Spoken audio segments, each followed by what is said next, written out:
Like, subscribe, and get notified. A new protective net will be installed on the Kareband bridge to prevent people from throwing garbage into the water below.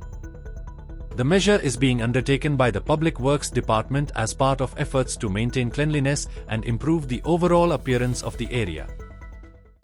बोरये पुलाचेर आमी एकदम बरें केलां पळय. बोरये पुलाचेर दोनूय सायडीनी जालीस मारल्या. ताका लागून आतां कोण हाडून पोटले उडयता पळय ते बंद जाला.